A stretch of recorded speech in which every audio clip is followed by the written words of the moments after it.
Thanks for watching News 12 on your side. At Parker's Kitchen, we go big, like our huge, crunchy, juicy, never frozen chicken tenders with an extra large serving of Parker's signature sauce at Parker's Kitchen. Live from Augusta, you're watching News 12 at 6 o'clock. We're tracking storms this evening. Your first alert chief meteorologist Riley Hale is live in the Weather Center. And Riley, what can we expect for those evening plans tonight? Well, Zane, I think it looks fairly dry. This was coming up in just about 10 minutes. Multiple businesses are petitioning to make changes to parking in downtown Augusta. It's something they've been raising concerns to leaders about for months now, as they could lose parking spaces in the area. Your Audrey Dickerber spoke with businesses about the multi-million-dollar project. Wanting to see change. We love downtown Augusta. We've seen a lot of ups and a lot of downs that come with being here, but we're super excited for the development that they're planning down here. But in a way that brings in more business for everyone. So downtown parking, obviously, they're very old streets, and it can be a bit of a challenge because the roadways are very narrow down here. There's not a ton of parking in downtown Augusta to begin with. So other businesses like Mary's Home Furnishings, the Frog Hollow Group, Nacho Mamas, the Imperial Theater, Tribeca Lounge, the Sports Center, and nearly 1,500 other people signed the petition. It's challenging because Augusta, as desperately as we want it to be like a Greenville or Savannah even, I'm not sure that we're quite there yet. I hope that we do get there one day where it is full of pedestrians who are coming down the sidewalk and riding their bikes downtown. Right now, I'm not sure that it's all that necessary, but perhaps they see a future end goal differently than we do. But many people are worried about that end goal taking away parking spots they say are needed and ultimately taking away business. At Mary's, it's not as big of a challenge because we're here during the daytime, so it's a little bit easier to park down here during the daytime. But for restaurants, of course, they seat a lot more people than parking already allows in front of their restaurants. So when it gets busy and everyone's coming down for dinner, it's a challenge. Hoping the plan could be reconsidered. I don't think there's anyone in Augusta who doesn't want downtown to be better and more beautiful and more accessible. We'd love to see more businesses come down here. And this Wednesday, you have a chance to weigh in on projects impacting businesses in downtown Augusta. Owners and stakeholders also can attend. This will be at 5 o'clock at Fat Man's Cafe on Green Street in Augusta. Thanks, Audrey, for that. New restaurants and businesses could be coming to a busy part of Evans. We first told you about big changes coming to Columbia County at the corner of North Bel Air Road and Washington Road in September. The site of the old Evans Baptist Church was cleared in the fall, but now questions are circulating and a rezoning proposal is on the table. Your Hallie Turner is live in the newsroom. And Hallie, how are people reacting to the possible renovations? Well, there's some mixed emotions. Some people are still at a loss for words that the church looks like an empty lot. But others tell me that these new plans, if approved by the Planning Commission tomorrow night, could open up the doors to endless opportunity. And they're waiting on county leaders to give the green light to keep the project moving. Red clay and leftover pieces of red brick and broken glass are all that remain on the hill that was once Evans Baptist Church. Documents show developers out of Ohio are planning to build a brand new mixed-use activity center, complete with several restaurants, retail storefronts, and even a bank with a drive-through ATM. But it's all on hold until commissioners vote on this zoning request. People like Tiffany Carey see the potential center as a way for businesses to benefit off each other. I would love to be able to find some kind of business. If it's a nail salon, we could offer them, the ability to wash their towels and things of that nature, a wash, dry, fold, because we do provide a wash, dry, fold. But dry cleaning, if it's restaurants, we can do their table linens. If it's a high-class restaurant, their chef coats, so on and so forth. Having them come in would be a big benefit to us also. The plan will be in front of commissioners tomorrow night, and records show leaders do not have any current issues with things, but if it's not approved, county leaders say the ownership group will have to go back to the drawing board. And as for what businesses could come to the area, it's a little too soon for that, but we'll keep you updated. And certainly it's just a growing area, that's for sure. Thanks, Hallie, for keeping us updated with that. We'll have to continue to follow. Georgia Power is reaching a deal to freeze base rates for 3 years with the Georgia Public Service Commission. This means the company will continue with the proposed rate hike planned for this year. Georgia Power wanted to raise rates to help with expenses from Hurricane Helene damage. Now it'll not seek those expenses until next year. An audit of the storm damage expenses is underway. Tomorrow there will be hearings on the proposed agreement. We have an update to a story we first broke at midday. SLED says it needs your help investigating the death of Allendale County student Andre Gatson Jr. SLED says Gatson was shot on Butler Street yesterday morning in Allendale. Authorities say it happened around 1 o'clock and he died from his injuries. If you know anything about this, call or email SLED with the information on your screen. His death comes just days before he was set to graduate. This is a photo of Gatson during the district's college and career decision day just days ago. It's a day where they announce what their next journey will be. His school bus driver, Elizabeth Rollins, releasing a statement on his death saying, quote, "This morning was incredibly tough, Dre, to drive past your house knowing you wouldn't be getting on, but I still had to push through with my procedure." She says he had been one of the students who rode her bus the longest and called him an exemplary student. The district also says they're heartbroken by the devastating news and is offering grief counseling and adding security at the school. We have an update to breaking news we first told you about this morning. The Aiken County coroner says 53-year-old Sherry Hewitt died in a shooting in Warrenville. This is video of the scene on Wally Street where deputies say they found Hewitt just before 2:30. Hewitt was pronounced dead just after 3 o'clock. The coroner's office and sheriff's office are continuing to investigate. Hewitt will be autopsied later this week. We're also working to learn more about a shooting in Richmond County involving SWAT. Deputies say 2 people are in custody after a brief standoff with SWAT on Bahama Drive just after 2:30 this morning. That's off Richmond Hill Road. Authorities say 1 man was shot by multiple people. We're working to learn more about possible charges and the extent of the victim's injuries. A judge says he needs time before deciding whether a settlement offer in a class action lawsuit involving the town of Denmark's drinking water is a fair offer. On Your Side investigates why citizens say the offer is not only unfair, but makes no real lasting impact into holding regulatory bodies responsible for safe drinking water. Senior investigative reporter Liz Owens was at the hearing this morning. Citizens of Denmark walk out of the last hearing before a judge to sign off on the settlement agreement. So I knew it was going to be difficult when we walked in just because it's messy. Feeling just as stuck in a mess as they did 6 years ago when they first filed the class action lawsuit. And it's sad to say this is our one opportunity with an attorney and with a lawyer, and that, the attorney even representing the class didn't even do a really thorough job for talking to more citizens. Letitia Dowling is the only citizen out of 1,300 to meet the May 5th deadline to file an objection to the proposed settlement agreement in the class action lawsuit. And I will tell you, literally, at 3:45, 4:30 p.m., I was at the clerk of court's office. They were literally almost locking the doors on me. The judge signed off on the notice to go out to citizens in February, but the postmark on her letter shows it didn't get mailed out until late April, giving her and the rest of the town only days to get their objections sent off in the mail. If he just looks at the agreements of the mediation, the city did not meet its agreement to even notify citizens properly.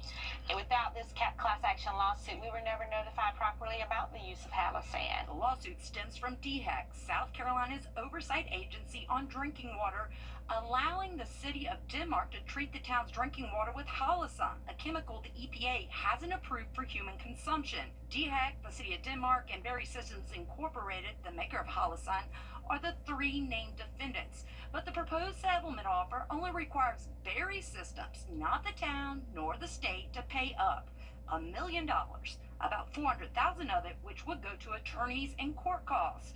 The remaining $600,000 would go to the citizens of Denmark, which would equal out to about $450 a person. DHEC in Denmark did the injury. So then DHEC got to say, oh, this is what we did wrong. Then DHEC got to say, oh, this is how we're going to fix it. And then DHEC gets to say, oh, this is the proof that we have fixed it. Letitia objected to it because the settlement fails to hold the city and the state responsible. It also does not contain wording to ensure the town and state oversight agency follow state and federal guidelines in the future. And it's almost when you look at it as a common court case. I did the crime. I get to say what the crime was. I get to say how I'm going to punish myself. And I get to prove to you how I punished myself. Does that really work in a criminal case? No. So why should we be kind of setting those precedents in a civil case when it comes to water quality and something that I have to continue to pay for? The maker of Haloson Berry Systems Inc. is no longer in business, but the settlement amount of $1 million is the max payout under its insurance policy. After months of being closed due to damage from Hurricane Helene, the Martinez Post Office is opened. Officials say it'll open from 8:30 until 5:30, Monday through Friday, and Saturday from 9 until 1. The office will be closed Sunday, and they say they appreciate your patience during this time. With summer around the corner, we have safety advice for you before you set off those fireworks or light up that grill. Riley.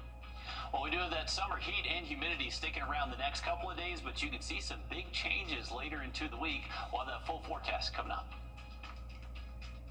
Time and Temp, brought to you by your First Alert weather team. This is not you. It's not me.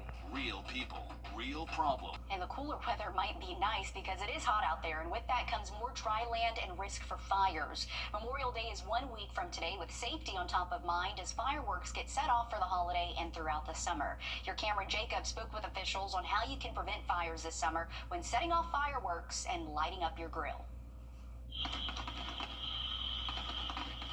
While you may not have this level of celebration in your backyard, experts say there are some things you need to know before bringing your fireworks show home. With all the storm debris still on the ground and the dry conditions we've had, fireworks can easily set off a brush fire. For professionals to keep your party safe, like this one from an employee at Two Sons Fireworks Shop in Augusta.